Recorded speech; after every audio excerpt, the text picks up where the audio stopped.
Вот тебе сценарий, который ты наверняка уже проживал. Появляется человек. Обаятельный, открытый, говорит правильные вещи, улыбается в нужные моменты. Ты доверяешь. Проходит время, и обнаруживается, что тебя использовали. Или что за той улыбкой сидело что-то совсем другое.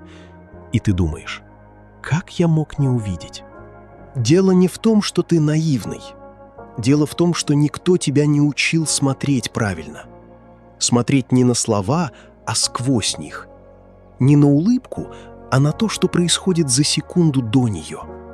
Никколо Макиавелли написал в «Государе» фразу, которую стоит выгравировать на стене. «Каждый видит, каким ты кажешься, но мало кто чувствует, каков ты есть». Он понимал то, что большинство людей отказываются принять. Человек почти всегда показывает не себя, а образ себя. И этот образ тщательно отлаженный, социально одобренный, безопасный. Настоящее остается за кадром. Но вот в чем дело. Настоящее все равно просачивается. Через жесты, через паузы, через то, как человек реагирует на неожиданный вопрос, через то, что он делает, когда думает, что никто не смотрит. Начнем с неудобной правды. Социальная маска – это не патология и не признак плохого человека. Это норма. Нас с детства учат показывать правильное лицо, быть вежливыми, не говорить лишнего, не демонстрировать слабостей. Это базовый социальный навык выживания. Маска снижает риск быть отвергнутым, вызвать зависть или агрессию. Поэтому все ее носят, осознанно или нет. Макиавелли это понимал лучше всех своего времени. Он сравнивал людей с актерами, которые всю жизнь репетируют одну роль – роль себя, удобного для окружающих. Из всех зверей пусть государь уподобится двум – льву и лисе. Лев боится капканов, а лиса – волков. Следовательно, надо быть подобным лисе, чтобы уметь обойти капканы, и льву, чтобы отпугнуть волков, писал он. Имея в виду, тот, кто полагается исключительно на силу льва, не замечает капканов, а тот, кто действует только как лиса, не сможет защитить себя от прямой угрозы. Умный человек показывает то, чего от него ждут, и скрывает то, что ему выгодно скрыть. Но маска не бывает идеальной, и именно в этом зазоре между образом и реальностью все самое интересное. Самураи в японской традиции придерживались похожей идеи. В додзё, японских школах боевых искусств, существовала практика.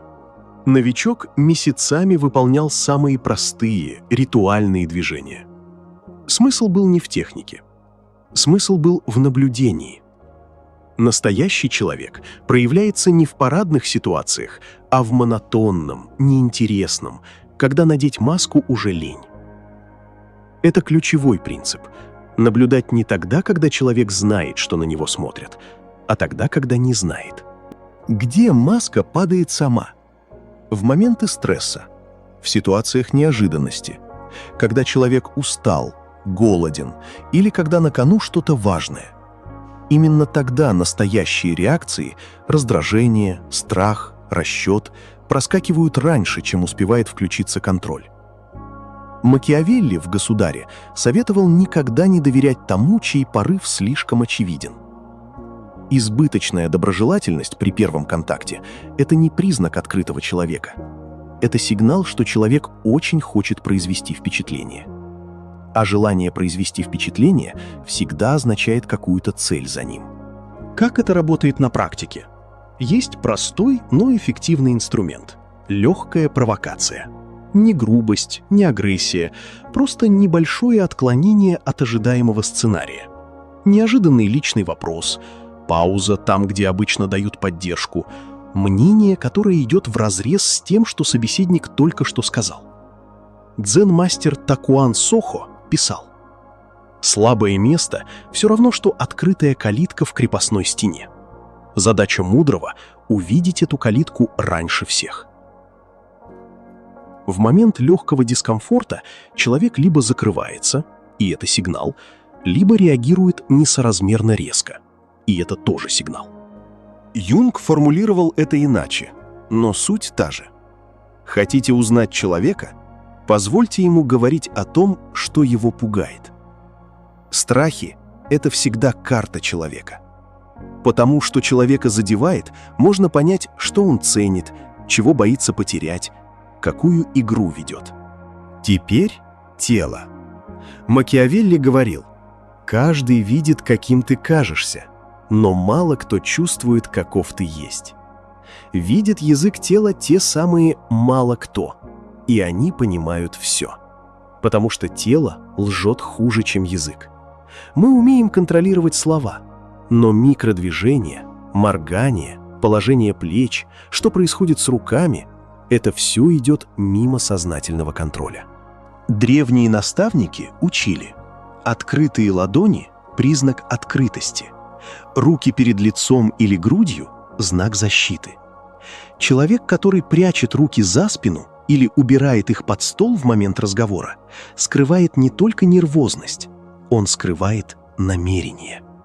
Современная психофизиология подтверждает, когда человек лжет или сильно чего-то хочет, но не показывает, учащается моргание, появляется нервное движение ногой или пальцами, даже если лицо абсолютно спокойно.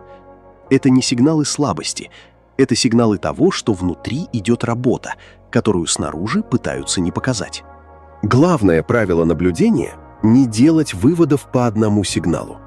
Один жест ничего не значит. Контекст, паттерн, повторяемость — вот что говорит правду. Как говорил один японский дипломат: «Смотри не один раз, смотри в нескольких ситуациях, и человек сам себя нарисует». Есть 3 вещи, которые работают лучше любого детектора лжи. Первая — правильный вопрос. Вторая — умение замечать зеркальное поведение. Третья — внимание к деталям, которые большинство людей не видят. Начнем с вопросов.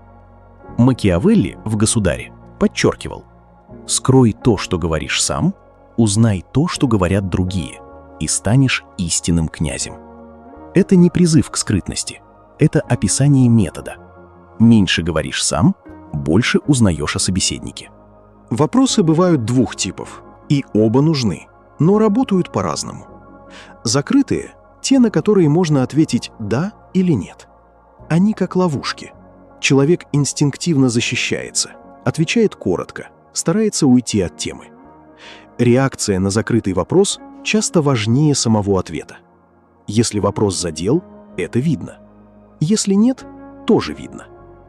Открытые вопросы работают иначе. Как ты справлялся с ситуациями, о которых не принято рассказывать? Или что для тебя означает успех именно в этом деле? На такое невозможно ответить коротко. Человек начинает говорить, разворачивает нарратив, и в этом нарративе всегда есть зазоры, паузы, слова, которые он выбирает неосознанно, темы, которые он обходит стороной. Психологические исследования показывают, в группах, где людей расспрашивали через открытые вопросы, скрытые мотивы и страхи проявлялись в 3 раза чаще, чем при закрытых, потому что длинная речь теряет контроль. Чем дольше человек говорит, тем больше выдает. Истина скрыта не во фразах, а в паузах, путанице, внезапной резкости или, наоборот, слишком гладких историях. Слишком гладкая история — это всегда отрепетированная история. Настоящие воспоминания имеют шероховатости. Второй инструмент — зеркальное поведение. И это одновременно мощный способ диагностики и опасная ловушка для тебя самого. Люди инстинктивно доверяют тем, кто на них похож. Похожая манера говорить, похожие жесты, похожий темп — все это работает на доверие. Этим пользуются умелые манипуляторы. Они изучают тебя, копируют твои поведенческие паттерны и создают ощущение «свой человек».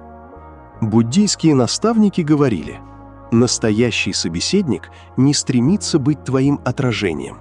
Он спокойно остается собой даже в неуютных ситуациях. Это и есть диагностический признак. Человек, который слишком быстро и слишком точно подстраивается под тебя, вызывает вопрос: это искренность или работа? Проверить просто. Поменяй темп или тему резко. Задай что-то неожиданное. Посмотри, как он реагирует на потерю сценария. Манипулятор на мгновение растеряется, потому что он следовал за тобой, а не шел своим путем. Человек настоящий просто немного удивится и продолжит быть собой. Третий инструмент – детали, которые большинство игнорирует. Миямото Мусаси говорил ученикам: «Человека видно по пятам его, не по улыбке». Это не метафора, в буквальном смысле. Походка, положение тела в момент, когда человек думает, что его не наблюдают, как он держит стакан во время разговора – все это говорит больше, чем слова. В одной японской компании директор закончил переговоры, заметив едва уловимое постукивание пальцами по столу у гостя. Не по теме разговора, по ритму. Человек тянул время. Решение было принято без слов. Современные исследования поведения подтверждают: микромимика, мгновенные, почти невидимые выражения лица, которые длятся доли секунды, отражают реальные эмоции точнее, чем все, что человек говорит. Когда мимика рассинхронизируется со словами, улыбка появляется чуть позже радостной фразы или брови подлетают, а голос остается ровным, это сигнал несовпадения внешнего и внутреннего. Конфуций учил: если человек слишком часто соглашается, подумай, кому на самом деле он служит. Вечное «да» — это не признак доброго нрава. Это либо страх, либо расчет. И то, и другое интересно знать заранее. В итоге все сводится к одному навыку – смотреть без спешки и без выводов. Видеть паттерн, а не отдельный жест. Слышать то, что не сказано, а не только то, что сказано. Как формулировал Макиавелли, об уме правителя первым делом судят по тому, каких людей он к себе приближает. Умение видеть людей – это не паранойя и не цинизм. Это навык, который защищает тебя от тех, кто уже давно умеет видеть тебя. Подписывайтесь, если видео было полезным. Да и просто подписывайтесь.